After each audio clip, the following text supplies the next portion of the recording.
Bonjour à toutes et à tous et bienvenue sur la chaîne YouTube de Mangetsu pour cette première vidéo de l'année 2023. L'occasion pour moi déjà de vous souhaiter une très belle année et de vous adresser mes vœux les plus sincères.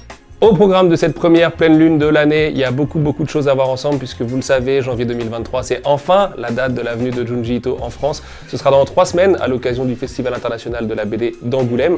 Mais avant ça, j'ai beaucoup de sorties à vous présenter. On commence avec le lancement de ce mois de janvier. Il est double puisqu'il y a 2 tomes juste ici, 2 tomes, un bandeau qui est juste là. Et surtout, moultes effets de fabrication. Comme je disais sur Twitter il y a quelques jours, on hésitait entre plein de choses, donc au final on a tout mis. C'est donc Ikusanoko, la dernière série en date de Tetsuhara, évidemment le papa de Hokuto no Ken, c'est écrit en gros là sur le bandeau, mais aussi de Soten no Ken et de Keiji, on va y revenir très vite. Au programme du pelliculage argent, c'est ce qui fait que tout brille, de la dorure aussi sur le dos. Vous avez un marque-page offert du coup au sein de chaque tome 1, il est bien glissé comme ça à l'intérieur. Vérifiez bien que vous l'avez à chaque fois, lui-même avec un pantone métallique, parce qu'après tout, pourquoi se priver? Il me semble que sur la couverture, vous avez aussi ce petit pantone. Voilà, ça brille de mille feux, c'est vraiment à la hauteur de cette excellente série qu'est Ikusanoko, série inédite, je tiens à le préciser, parce que pour l'instant sur Tetsuhara, on n'avait que des rééditions avec Soten et Keiji. Cette fois, Ikusanoko, c'est une série tout à fait inédite qui vient tout juste de s'achever au Japon, et comme son nom l'indique, en tout cas son sous-titre, La légende d'Oda Nobunaga, on va s'intéresser à la jeunesse de l'empereur du Japon, l'empereur le plus connu du Japon, en partant, et c'est un peu une des nouveautés d'ailleurs qui est proposée avec ce titre, de son enfance, où il se faisait appeler encore Kipochi notamment, où c'était un peu un vaurien. Alors après je mets des guillemets parce que l'auteur a envie de le traiter un petit peu comme un vaurien, et un enfant du peuple, reste qu'il était quand même un enfant de la noblesse, bien évidemment, mais c'est vrai qu'il a une vie assez dingue, puisque en fait il est allé avec tous les outsiders, un peu de la cité japonaise de l'époque, il en a fait ses amis, plus tard son armée, jusqu'à devenir le très grand empereur qu'il est devenu, et donc sûrement le plus grand empereur de l'histoire du Japon. Et avec Ikusanoko, du coup, qui est une série en 19 tomes, on va retracer ça tout du long de sa vie, c'est vraiment excellent. Alors évidemment, vous le voyez à l'écran avec les extraits que Jean-Victor vous fait défiler, c'est très beau. On voit que Tetsuhara en 2022, il est toujours aussi fort, 2023 d'ailleurs. Et voilà, c'est une série que je vous conseille vraiment de découvrir. Je suis content du très bel écrin. J'ai vu des gens dire ouais, enfin c'est la fin des couvertures blanches et tout. Sachez qu'on aurait pu avoir les couvertures blanches, mais on l'a pas fait parce qu'on avait bien compris du coup ce qui vous avait déplu sur Soten et Keiji. Mais voilà, ça va être très beau dans vos bibliothèques, c'est promis. Ça sort le 18 janvier sur un lettrage d'Elsa Pecker que je salue très fort, et une traduction de Maurice Bagard. Je vous laisserai enquêter pour savoir qui se cache derrière ce fabuleux pseudo, et une très bonne traduction d'ailleurs et un très beau lettrage. Vraiment c'est du très bel ouvrage Mangetsu, et c'est une belle façon de démarrer l'année avec un titre qui, je trouve, incarne un peu tout ce qu'on essaye de faire en termes d'édition de manga. Et mes premiers à Jean-Victor d'accélérer parce que sinon cette vidéo va être vraiment infinie, vous allez voir pourquoi il y a beaucoup de choses à évoquer, mais il y a aussi et surtout Keiji tome 10, toujours de Tetsuhara, évidemment avec Keiichiro Ryu au scénario, toujours très beau, toujours moi cette édition que j'adore, ce papier blanc, voilà, avec ce petit soft touch qui va bien, toujours sa petite page couleur au début qui est juste ici, je vais y arriver, hop, elle est là, non, elle est là. Elle est vraiment là. Bah voilà, c'est toujours Keiji, c'est toujours un immense classique et tout. Je vais pas vous faire le coup de vous présenter la série à chaque fois, mais s'il vous plaît, lisez Keiji, surtout que c'est un peu l'occasion avec la sortie d'Ikusanoko ce mois-ci. Ce matin dans le train, j'avais l'immense surprise de découvrir qu'Europe 1 lui a consacré une partie de sa chronique culture. C'est l'excellent Paka de Daisuke Imai qui arrive à la deuxième moitié de la série du coup, puisque c'est une série en 5 tomes comme vous le savez, que là c'est le tome 3 que je tiens dans mes mains, toujours avec ce fabuleux effet de fabrication sur les écailles que vous voyez là, dans ses yeux, etc. Toujours une excellente série, toujours une série qui a besoin de rencontrer son public, donc s'il vous plaît, si Europe 1 le dit, et en plus on a eu vraiment beaucoup de presse dessus qui invitait les lecteurs à venir la découvrir. Soutenez Paka, soutenez Mangetsu Life, c'est vraiment une série, une collection qui le mérite, donc voilà, j'ai rien d'autre dessus à vous dire, surtout que là je vous spoilerai beaucoup, mais on vient de boucler la série nous de notre côté édito, la fin est très réussie, donc voilà, foncez dessus, c'est que 5 tomes, donnez-lui sa chance, Daisuke Imai était vraiment un auteur qu'il mérite. Mon petit chouchou, Aohashi, tome 14, et sa fabuleuse couverture très tranche de vie. Toujours évidemment Yugo Kobayashi aux manettes. Un de mes tomes préférés, un tome où il y a très peu de foot finalement, on va beaucoup plus être dans l'aspect de ce qu'il y a autour, au centre de formation notamment pour Ashito et les siens. Excellent tome, bon de toute façon vous le savez, c'est une série vraiment phare pour nous. Foncez la découvrir, et puis bah, surtout c'est la 3e sortie mensuelle du coup d'Aohashi, après le tome 12 en novembre, le tome 13 en décembre pour la Coupe du Monde et ce tome 14 du coup au mois de janvier. On repasse ensuite sur un format, enfin sur un rythme de parution tous les 2 mois. J'espère que vous ne nous en voudrez pas. Moi, j'essaye toujours de convaincre que la meilleure chose à faire, c'est la sortie mensuelle. D'ailleurs, je trouve qu'au niveau des chiffres, ça a quand même plutôt très bien fonctionné. Donc voilà, écoutez, tome 14, foncez, lisez Awashi, découvrez Awashi en 2023 si c'est pas encore fait, c'est vraiment une excellente série. Un autre de mes chouchous, Rooster Fighter en first print, toujours comme d'habitude avec cette magnifique jaquette brillante, avec cette superbe C4 du coup à mourir de rire, avec les Potara aussi du coup juste là. C'est toujours Shusaku Tani, c'est toujours une excellente série, on se marre toujours à mort. À noter qu'Alexandre Fournier du coup qui est le traducteur de cette série est nommé au prix Konishi de la meilleure traduction à Angoulême cette année pour Rooster Fighter, que je trouve que le tome 4 est limite son meilleur tome en termes de vannes et tout, c'est vraiment, on rigole beaucoup avec celui-ci. Toujours sur un lettrage absolument parfait de Spade. Donc voilà, foncez, c'est pareil, si vous ne connaissez pas encore Rooster Fighter, je crois que c'est le moment de découvrir la série. Ice Guy and the Cool Girl, tome 4, sorti le 4 janvier, une date particulière pour The Ice Guy and the Cool Girl de Miyukito Nogaya. Pourquoi? Puisque hier, du coup, c'était le 4 janvier, spoiler, on est le 5, vous avez pu découvrir la série animée sur Crunchyroll, en tout cas son premier épisode tout à fait mignon, très plaid et chocolat chaud. Donc voilà, c'est un honneur de fou pour nous, puisque c'est la deuxième fois qu'on a un manga du coup qui est adapté en animé après Awashi et avant le très attendu Ron Kamonohashi dans quelques mois, qu'on est très content du coup d'avoir découvert ça. Moi j'ai regardé ça hier soir, j'étais tout content, voilà, ça m'a mis vraiment beaucoup de miel dans le cœur. Donc foncez dessus, puisque c'est déjà le tome 4, que vous allez avoir de l'avance sur l'animé évidemment, et surtout il se rapproche beaucoup là dans ce tome, donc voilà, l'été sera chaud. Il est tout petit, il est tout mignon et je crois que c'est un reveal de logo, de très beau logo évidemment, signé par Spade là aussi. C'est ma revenante bien aimée, c'est un petit bouclette comme on dit que vous pouvez trouver normalement chez votre libraire et à peu près partout, qui contient du coup les premières pages de la série qui paraîtra le 15 février prochain, donc c'est-à-dire juste après la Saint-Valentin. C'est une romance, oh là là comme ça tombe bien. C'est une série très marrante qui du coup est vraiment à mi-chemin entre un Rooster Fighter qui est très what the fuck et un Ice Guy and the Cool Girl qui est beaucoup plus dans la romance. J'ai adoré du coup travailler sur les 2 premiers tomes, donc vraiment j'espère que vous serez au rendez-vous pour la découvrir. J'ai bien conscience que c'est un peu une de nos sorties les plus bizarres, peut-être tout là-haut avec Ping Kong, mais vraiment ça en vaut la peine, c'est très touchant, c'est très bien dessiné, les blagues et les références au cinéma d'horreur sont vraiment à mourir de rire, donc voilà, foncez, ça sort en février, du coup on aura 2 nouveautés avec Mibugi Shiden en début de mois et celle-ci 15 jours plus tard, et vraiment croyez-moi, ça le mérite. Et quand il y en a plus, il y en a encore, sauf que cette fois c'est pour une très bonne raison, puisque vous le savez, il sera avec nous au Festival international d'Angoulême à la fin du mois. C'est évidemment Junji Ito avec L'amour et la mort et sa superbe préface de Stéphane Duménildo. Il est là, il sortira quelques jours en avant-première, alors c'est vraiment l'affaire de moins d'une semaine pour Angoulême. C'est un classique absolu de l'auteur, je vous en ai déjà parlé du coup sur la vidéo qui était consacrée à Junji Ito il y a quelques semaines. Mais voilà, venez le découvrir, c'est vraiment un bouquin absolument sublime en termes de fab, tout le monde a tout donné une fois de plus, hein. Vous voyez, c'est très beau comme à chaque fois. Et vraiment, il mérite d'être découvert. Je pense que 2023 sera l'année Junji Ito pour nous, puisqu'il y a L'amour et la mort, mais pas seulement. Et oui, je vous l'avais teasé le mois dernier, sans pouvoir trop vous le montrer. J'avais super hâte de ce tournage du coup pour pouvoir le revoir à nouveau et rentrer un petit peu plus dans le détail. C'est l'artbook officiel de Junji Ito qui sortira le 25 janvier partout en France, du coup, donc avant le festival d'Angoulême, ou le jour même d'ailleurs du festival d'Angoulême, parce qu'il me semble que c'est le mercredi 25. Bon, on va pas se mentir, je pense que c'est le bouquin le plus fou qu'on ait publié chez Mangetsu, vous allez vite comprendre pourquoi. Bon, déjà, c'est que 30 €. Si je vous dis que 30 €, vous allez comprendre pourquoi. Bon, je suis pas très grand, mais il est vraiment immense, lui, pour le coup. Je pense que vous le voyez là. Ensuite, vous avez des effets de fabrication, alors qui vont pas forcément très bien rendre là en vidéo, puisque le studio, du coup, absorbe un petit peu la lumière, mais il brille de mille feux. Notamment, les yeux, ici, sont très beaux. Vous avez un rappel, du coup, sur le dos, juste là, et une couverture qui, elle, est en wraparound, comme on dit. Donc, elle prend tout l'espace de la jaquette. On peut même encore continuer à la déplier comme ça, sur le premier rabat et le rabat de 4e de couverture. Par où commencer? Alors, peut-être par là, par exemple, puisque ça vous montrera qu'il y a aussi du Spiral et d'autres titres de l'auteur dedans. Ça, vous avez un Pantone métal absolument magnifique, du coup, sur les pages de garde, qui est assez extraordinaire. Là, vous avez aussi un super effet, du coup, en négatif. Ensuite, au niveau du papier, bon, bah là, j'avais dit aux filles de la Fab de mettre le meilleur papier, bah ils ont pas blagué. Le papier est absolument sublime, vraiment ça fait, enfin on dirait un tachon quoi, c'est magnifique.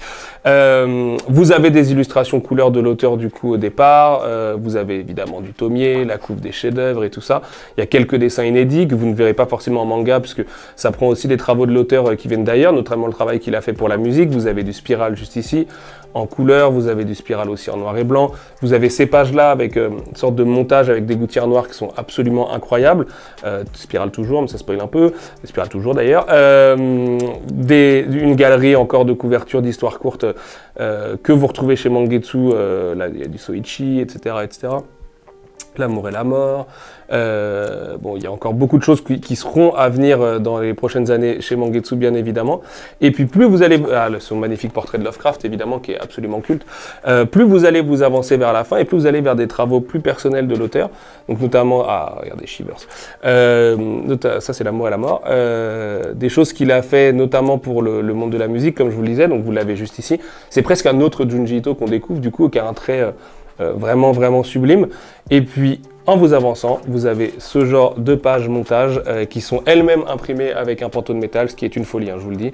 Voilà, ça en fait un objet absolument unique, absolument culte pour les fans de l'auteur, qu'on est très content de pouvoir proposer à 30 € seulement, d'où ce que je vous disais tout à l'heure. Après, vous avez une petite interview de l'auteur pour conclure. Et puis à la fin, vous avez toutes les références du coup des différents ouvrages que vous avez découverts pendant l'artbook. Voilà, il y en a un paquet hein, évidemment. Vous avez une postface de l'auteur qui a été écrite au moment de la sortie de l'artbook au Japon. Bref, c'est un bijou absolu. C'est pas le plus gros tirage du monde parce que le marché des artbooks n'est pas du tout le même que le marché des mangas. Donc je vous conseille quand même vraiment de le récupérer assez vite, que vous veniez à Angoulême ou que vous alliez chez votre libraire à la fin du mois. Parce que nous, on n'est pas sûr de pouvoir en réimprimer voilà, à la demande à chaque fois. Donc plutôt que de risquer d'attendre les spéculateurs et tout, il y en aura. Essayez de vous le procurer assez vite. Je vous jure que le jeu en vaut la chandelle. Vous le verrez quand vous l'aurez dans les mains, mais vraiment, rien que le poids du bouquin, en fait, ça en dit long sur la qualité du papier. Il est vraiment lourd et il est vraiment beau, quoi. Donc, foncez dessus parce que c'est un honneur de pouvoir publier ça. Et je sais que ça tenait vraiment à cœur à Ito Sensei qu'on puisse publier cet artbook en français. C'est désormais chose faite. En plus, il sera là pour vous le signer, du coup, à la fin du mois à Marseille et à Angoulême. Donc, profitez-en, jetez-vous dessus. C'est vrai que c'est déjà pas mal toutes ces sorties et que ça augure un mois de janvier assez épique chez Mangetsu, peut-être le plus beau mois de l'histoire de la maison, même à peu près sans aucun doute si on rajoute l'avenue de Ito Sensei évidemment, mais surtout je vous avais promis pour ce mois-ci, après l'annonce de l'End de Kazumi Yamashita le mois dernier, une autre annonce majeure pour le futur de la collection. C'est maintenant et je suis très heureux de vous annoncer l'arrivée de Kazuhiro Fujita au catalogue de Mangetsu avec l'incroyable Subutei. À vrai dire, Subutei, c'est un sobriquet puisqu'en fait il s'agit de Subutei Kawasubeshi en japonais ou Subutei Must Be Destroyed en anglais. Pour vous parler un petit peu du contexte éditorial de Subutei, du coup, c'est une série qui est parue dans le Weekly Shonen Sunday, magazine cultissime de Shogakukan, série qui a débuté en 2016 et qui s'est achevée en 2021, à l'été 2021 pour être précis, après 250 chapitres et 25 tomes très précisément. Celles et ceux qui connaissent déjà Subutei savent que c'est très difficile de décrire la série, en tout cas d'en extraire un synopsis, notamment parce que comme d'habitude avec Kazuhiro Fujita, la série va très vite évoluer, nous raconter beaucoup de choses différentes, il va aller piocher des choses un petit peu partout dans ses influences. Du coup, je vais remettre ça un peu plus tard et je vais déjà vous parler de Kazuhiro Fujita, son auteur. Évidemment connu pour Karakuri Circus, son immense classique qui reparaît actuellement aux éditions Meian dans une superbe Perfect Edition que je vous invite toutes et tous d'ailleurs à aller découvrir le plus vite possible. C'est aussi l'auteur de Moonlight Act, du coup, qui est un chef-d'œuvre qui est disponible en tout cas en partie chez Kazé/Crunchyroll. C'est aussi l'auteur de Uchiyo Etora, qui est un inédit absolument culte au Japon. Et c'est surtout un auteur qui en fait, et aussi, pardon, j'ai failli l'oublier, c'est hyper important, notamment pour Subutei, du Black Museum qui paraît chez Kiun et sur lequel il travaille en ce moment d'ailleurs, avec une troisième série qui viendra rejoindre le Black Museum. Je vous conseille vraiment vivement. En général, c'est moins connu que Karakuri Circus, bien évidemment, mais son travail sur le Black Museum est vraiment central dans sa carrière, particulièrement pour nous avec Subutai, mais aussi pour vous parce que c'est juste des récits qui sont absolument dingues, où l'auteur va en gros repartir de légendes urbaines de notre monde réel et les réinterpréter un petit peu à sa manière, le tout dans un Londres victorien par exemple, qui est juste sublimissime. Celles et ceux qui connaissent le dessin de l'auteur savent déjà que c'est un maître absolu, parce que c'est de ça dont il s'agit. Kazuhiro Fujita, c'est... Alors certes, on est heureux de l'accueillir avec Subutai, mais on est aussi et surtout heureux d'accueillir un auteur d'une telle ampleur. Pour moi, Kazuhiro Fujita, c'est un petit peu le frère spirituel d'un Yoshihiro Togashi, donc Hunter x Hunter, Hunter x Hunter, pardon, Yu Yu Hakusho et d'autres, Level E pour les citer. En ça que c'est un peu ce qu'on appelle un artiste d'artiste. Alors j'aime pas trop cette expression parce qu'en général ça veut dire que c'est un peu des auteurs qui sont maudits, qui sont surtout révérés par leurs confrères et qui n'ont pas forcément connu un grand succès public. C'est pas vrai avec Togashi et c'est pas vrai non plus pour Kazuhiro Fujita qui est un génie absolu. D'ailleurs je vous conseille, à l'instar de Kazumi Yamashita sur l'End, d'aller découvrir l'épisode de Man Ben avec Naoki Urasawa qui lui a été consacré. Mais Fujita, c'est un auteur de shonen pur et dur qui, à mon avis, fait partie de ceux qui ont le plus maîtrisé leur art et cet art complexe du shonen, c'est-à-dire voilà, des récits initiatiques, d'aller piocher des influences à droite et à gauche, de réussir à mêler l'intime avec le grandiose et des longs arcs et des séries qui vont vraiment nous emmener loin et pas forcément là où on s'attend ou quoi. Je pense que si vous lisez Karakuri Circus aujourd'hui, vous voyez très très bien de quoi je parle, mais c'est vrai dans toute sa carrière. Et Fujita, c'est aussi un brillant scénariste, puisque vraiment ses scénarios sont assez incroyables. Il s'intéresse, c'est quelqu'un d'érudit en plus qui va vraiment piocher aussi, notamment dans les thèmes de l'alchimie avec Karakuri et dans Subutai d'autres choses, mais je ne veux rien vous spoiler puisque c'est une série qui se découvre vraiment. Mais c'est un auteur qui est donc très très bon dans son scénario, dans ses dialogues, dans les personnages qu'il va créer aussi, puisqu'ils sont tous absolument inoubliables, mais qui est aussi évidemment un storyboarder et un mangaka de génie avec un trait hyper particulier, très jeté. C'est quelqu'un qui produit énormément, mais qui est toujours très beau. Et surtout quand on lit ces mangas et que vraiment on les laisse un peu... qu'on rentre vraiment au sein des récits, on découvre un auteur qui est hyper à l'aise avec l'idée même du storyboard, du découpage, du rythme de lecture, du chapitrage, etc. Et vraiment, tout ça, ça fait que pour moi, Kazuhiro Fujita, c'est un très très très grand maître du shonen. Et maintenant, le pitch. Là, c'est le grand moment de panique. C'est peut-être d'ailleurs pour ça que j'avais un peu repoussé cette annonce, parce que c'est impitchable. Et qu'il faut que je fasse attention, comme je vous le disais, à pas vous spoiler. Donc on va repartir au tome 1, peut-être un petit peu 2, de Subutai pour que vous compreniez bien ce qui vous attend. Déjà, il est important de préciser que, évidemment, si Karakuri se passait dans le monde du cirque, on va être dans un monde un peu plus horrifique avec Subutai.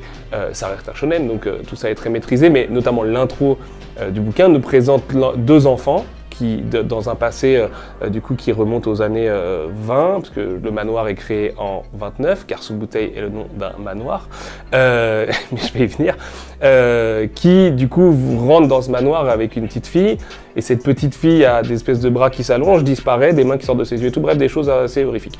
Ensuite, on va se retrouver avec ces deux mêmes personnages, qui sont devenus deux politiques très haut placés, qui vont tout faire pour détruire ce manoir, d'où le Subutai must be destroyed. Mais quand je vous dis tout, c'est bombardement et compagnie, des choses complètement zinzin, donc tout de suite l'auteur nous met dans un truc où on se dit mais qu'est-ce qui se putain de passe ici?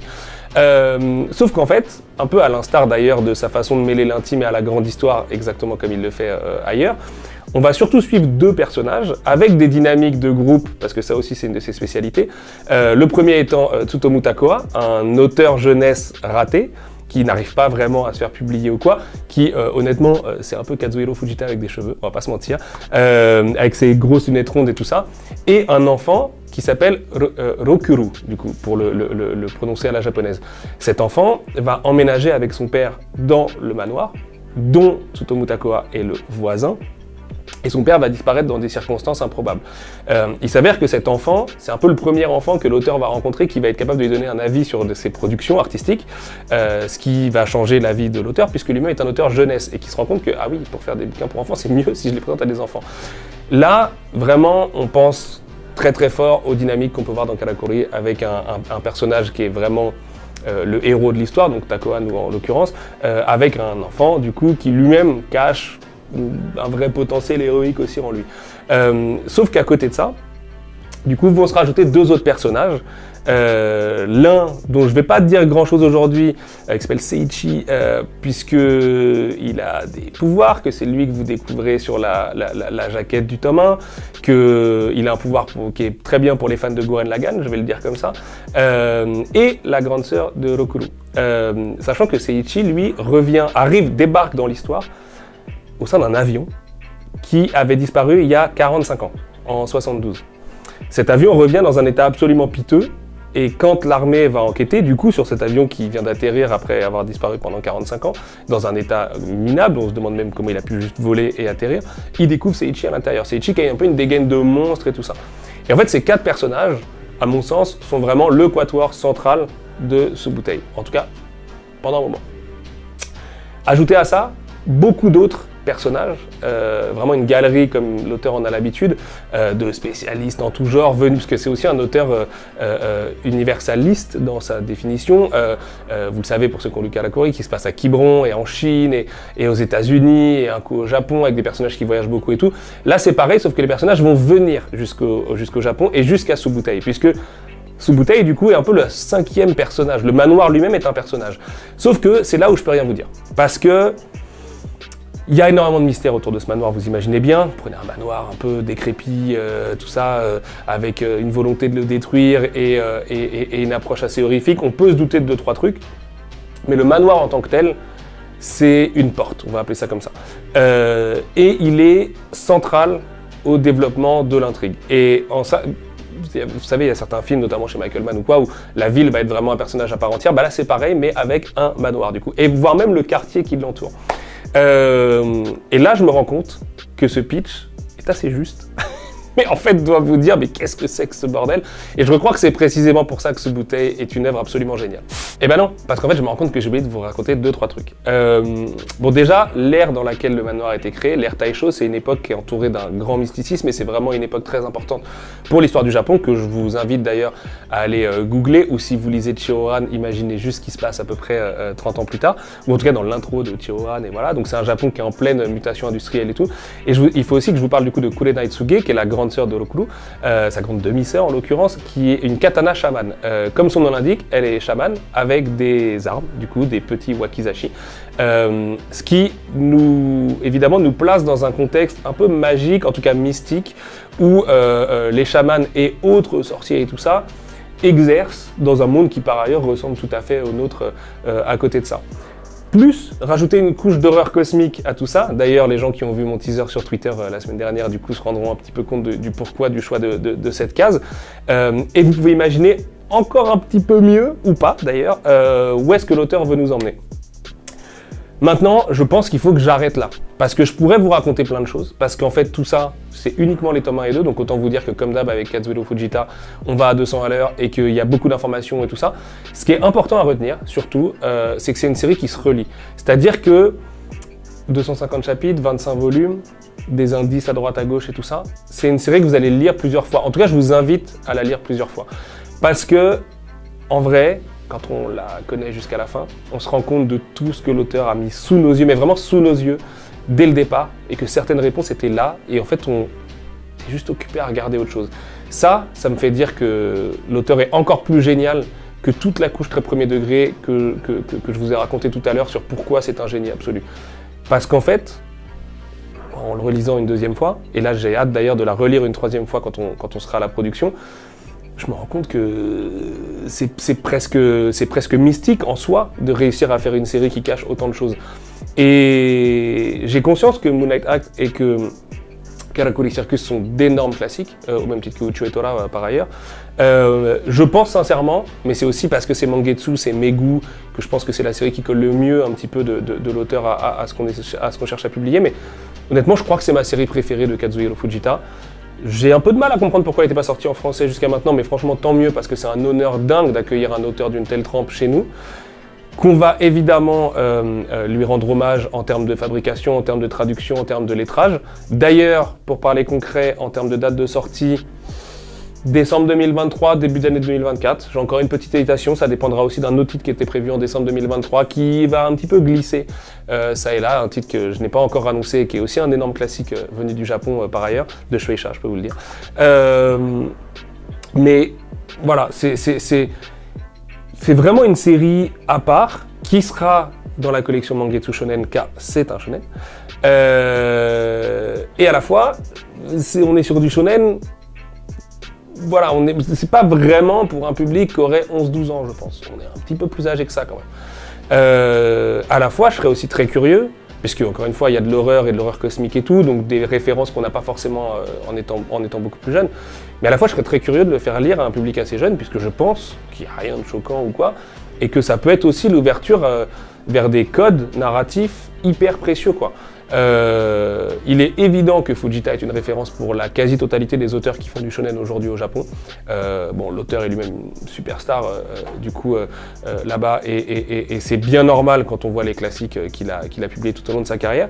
Mais voilà, avec Subutei, on a sa série la plus à part, vraiment à mi-chemin, j'y tiens, entre Karakuri Circus et le Black Museum, et ça tombe bien puisque c'est deux œuvres qui sont tout à fait disponibles aujourd'hui en français, qui sont rééditées à la fois donc chez Kiun pour le Black Museum et chez Meian pour Karakuri Circus.